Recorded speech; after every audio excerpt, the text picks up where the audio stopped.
Are you finding it difficult to manage your NEET exam preparation along with your 12th boards? At the same time, you want to achieve excellence in both of these. So this video is going to help you a lot in this journey of yours. But for that, you have to watch the video till the end. Hi everyone, welcome back to this YouTube channel. Myself Simran, and today in this video I'll be sharing about the resources that I've used for my NEET and board exams preparation. Secondly, I will be sharing some of the time management techniques. How could you save your time from your NEET preparation and give it to the board exam? The third thing, how could you make your answer sheets in your board exams more presentable so that you could develop the possibility of scoring more and more marks. And in the end of this video, I'll also let you know how much exactly I scored in my board exam. So I'll be talking about 3 subjects: physics, chemistry and biology. The first thing that comes is that resources. Before everything, let me share that I became serious for my NEET preparation and along with my boards preparation when I entered my 12th standard only. So उसी time पर मैंने सब कुछ decide करा, okay now I have to focus on boards and NEET also. In the 12th standard जो भी मेरे coaching में नोट्स बना करते थे ना, they were the same notes that I used for my board exams. मैंने कोई प्रिपरेशन डिवाइड नहीं कर दी थी कि ये बोर्ड्स के लिए, ये नीट के लिए, ऐसा कुछ नहीं था. मैंने सिर्फ एक ही नोट्स बनाए थे जो अपने नीट की कोचिंग के टाइम पर बनाए. इसमें मैं कुछ एडिशन कर लेती थी. जस्ट लाइक मैं स्कूल गई और स्कूल में हमारे टीचर ने कोई भी एक्स्ट्रा चीज़ें बताई या ऐसा कुछ बताया कि ये टॉपिक बहुत इंपॉर्टेंट है, लास्ट इतने सालों से प्रीवियस ईयर्स में आ रहा है, तो मैं क्या करती थी, जो सेम नोट्स थे मेरे नीट वाले, उसमें उस टॉपिक को स्टार मार्क कर लेती थी और उस पर एक सर्कल लगाकर बी लिख देती थी. और व्हेनेवर आई रिवाइज दैट, मुझे पता चलता रहता था अच्छा ये बोर्ड्स के लिए इंपॉर्टेंट है, तो थ्योरी बेसिस पर उसको ज़्यादा रिवाइज कर लेती थी बोर्ड्स के लिए.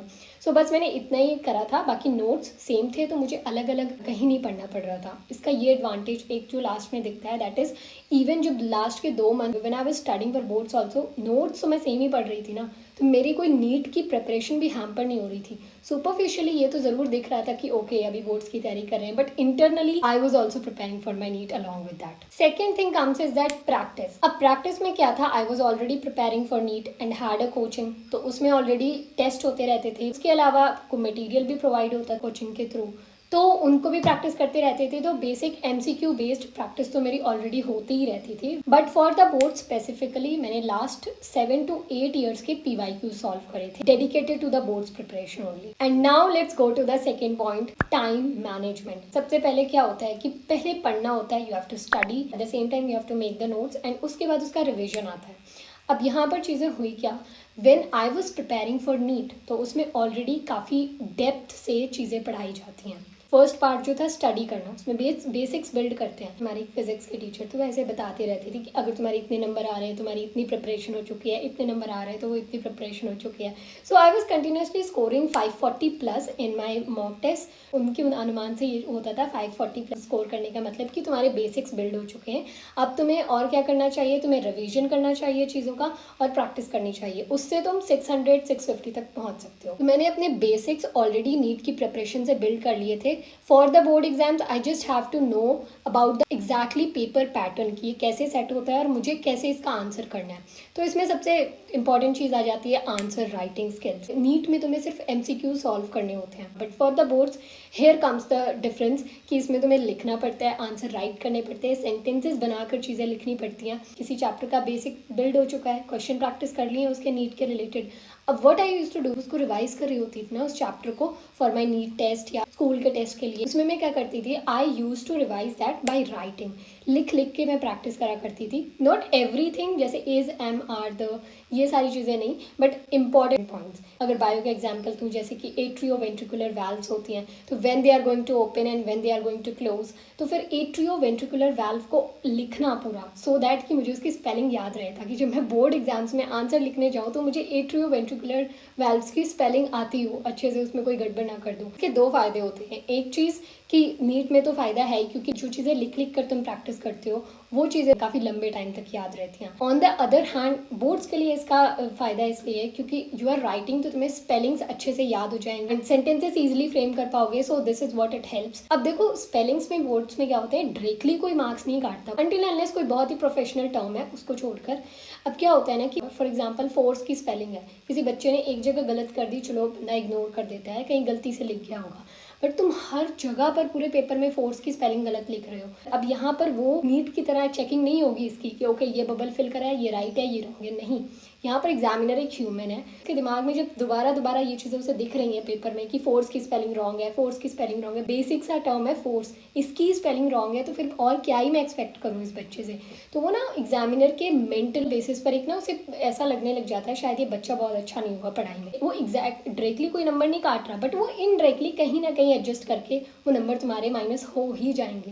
That's what impression is. And boards में एग्जैक्टली इंप्रेशन बहुत मैटर करता है। अगर स्टार्टिंग से ही एक अच्छा इंप्रेशन पड़ रहा है तुम्हारी कॉपी चेक करते हुए, तो फिर तुम्हारे चांसेस थोड़े से बढ़ जाते हैं स्कोरिंग गुड। और इसमें मैं ये नहीं बोल रही maintenance of your answer sheet तुम्हारे नंबर प्लस कर रही है, बट इनडायरेक्टली कहीं ना कहीं ये चीज़ें इफेक्ट करती हैं। तुम्हें स्पेलिंग्स और ये सारी चीज़ें थोड़ा अच्छी होंगी तो एक अच्छा इंप्रेशन बनेगा। एंड ऑफकोर्स प्रोफेशनल टर्म्स के शायद कुछ मार्क्स कटते भी हैं, सो उसको लिख लिख कर प्रैक्टिस करना। एटलीस्ट 12th का तो हम ही कर सकते हैं, बोर्ड्स में तो सिर्फ 1 साल का सिलेबस आएगा जो 12th का है, तो उसको तो हम लिख लिख कर प्रैक्टिस कर ही सकते हैं। Next thing that comes is that paper presentable techniques. Answer sheet में ऐसे लिखना है बोर्ड्स में जाकर कि तुम्हें ये दिमाग में रखना है कि इसको एक इंसान ही चेक करने वाला है, a human is going to check this.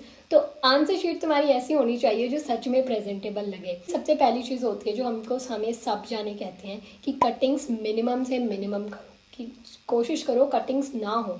और चलो बाई चांस कुछ गलत हो भी जाता है तो उसको घिसड़ पिसड़ करके पेन से नहीं काटना, उसको सिर्फ एक लाइन से काटना है। एक लाइन से काटोगे तो वो समझ आता है कि बच्चे से कोई गलती हो गई होगी और उसने कट कर दिया उसको।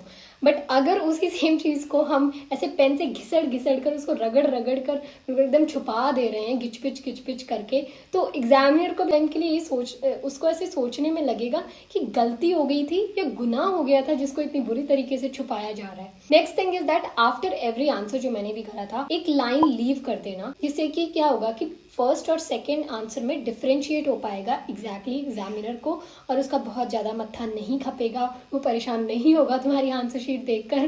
तो तुम्हारे चांसेस रहेंगे कि तुम्हें जो जेन्युइन नंबर मिलने चाहिए वो तुम्हें मिल जाएंगे एग्जैक्टली, वो कहीं इधर उधर माइनस नहीं होंगे। Next thing that you can do is margins बनाना। जो आंसर शीट का फर्स्ट पेज होता है उसमें I guess left hand side में मार्जिन नहीं होती है, तो लेफ्ट हैंड साइड वाली पहले मार्जिन बनाना। इसका क्या होता है कि तुम नीट एंड क्लीनली इधर आंसर नंबर अच्छे से दिख जाएगा एग्जामिनर को कि यहाँ पर ये वाला आंसर लिखा हुआ है। अगर तुम आंसर्स ऊपर नीचे भी कर देते हो, नंबर एग्जैक्टली मैटर करता है, नंबर सही लिखना, तो आंसर तुम्हारा सही चेक हो जाएगा, उसके नंबर मिल जाएंगे। अब मैं बताती हूँ कि तीनों सब्जेक्ट्स में कुछ कुछ चीज़ें करके तुम एक्स्ट्रा मार्क्स गैदर कर सकते हो और अपनी पॉसिबिलिटी बढ़ा सकते हो ज़्यादा नंबर आने की।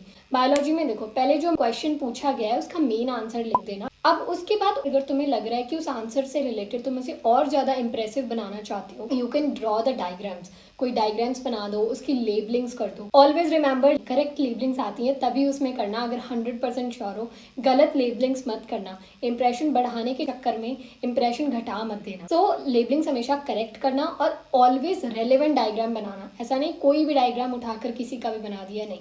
अगर तुम्हें लग रहा है रेलिवेंट है उस टॉपिक से, then you have to make that. Second आता है हमारा केमिस्ट्री। केमिस्ट्री में फॉर एग्जाम्पल हमें कोई क्वेश्चन में शॉर्ट में पूछा गया है कि इस पर्टिकुलर रिएक्शन का इंटरमीडिएट क्या होता है। इंटरमीडिएट बता दिया तुमने, बट अभी तुम्हें लग रहा है कि नहीं मुझे तो ये रिएक्शन भी आती है, तो थोड़ा सा इंप्रेशन बढ़ाने के लिए तुम सेम रिएक्शन लिख सकते हो मेन आंसर के नीचे, और उसमें इंटरमीडिएट बनाकर दिखा सकते हो कि इसमें ऐसे ऐसे इंटरमीडिएट बनता है। चाहो तो इंटरमीडिएट तक लिख देना रिएक्शन, अगर फिर भी चाहिए तो आगे की रिएक्शन भी लिख देना। तो it's your choice. Also time management के साथ, टाइम है तभी तुम ये एक्स्ट्रा चीज़ें कर सकते हो। फॉर द एक्स्ट्रा एफर्ट डालकर अपनी आंसर शीट को और प्रेजेंटेबल बना सकते हो। फिजिक्स में सिंपल सी बात है, मेन आंसर तो लिख दो, बट उसके बाद भी इंप्रेशन बनाना है तो फॉर्मूला लिख दो। देखो फॉर्मूला अगर तुम्हें आता है ना, majority of the times teacher उससे इंप्रेस हो जाता है। अब यहाँ पर मैं एक चीज़ बता देती हूँ, तुम्हें जो चीज़ पूछी गई है ना क्वेश्चन पेपर में, सबसे पहले उसका आंसर लिखना है। यानी कि सबसे पहले तुम्हें मेन आंसर लिखना है, उसके बाद एक्स्ट्रा आंसर ऐड करना है। Sometimes what students do is that वो पहले से ही एक्स्ट्रा आंसर ऐड कर देते हैं और फिर नीचे उसका कहीं मेन आंसर लिखते हैं। तो टीचर ऑलरेडी इतना सारा आंसर पढ़ते पढ़ते देखते देखते फ्रस्ट्रेट और कंफ्यूज हो जाता है कि मेन आंसर इसने कहाँ पर लिखा है, और पता नहीं अब उसे लास्ट तक वो पढ़ेगा नहीं पढ़ेगा, मेन आंसर उसको मिलेगा नहीं मिलेगा, क्या पता वो 4 के 3 नंबर ही देकर चला जाए। अपने टाइम को दिमाग में रखते हुए ही आंसर्स एक्सटेंड करना, ये नहीं कि आधा पेपर ही हो पाया है वो एक्सटेंड करके आंसर्स लिखे हैं, लास्ट में रह गया। And that's it, this was all about the video. Stay tuned रहना। 3 सब्जेक्ट्स की स्ट्रैटेजीज बताई हैं, 2 सब्जेक्ट्स अभी रहते हैं जो एडिशनल सब्जेक्ट्स होते हैं हमारे बोर्ड एग्जाम्स में, so I will make video on that also. So stay tuned till the time, bye bye.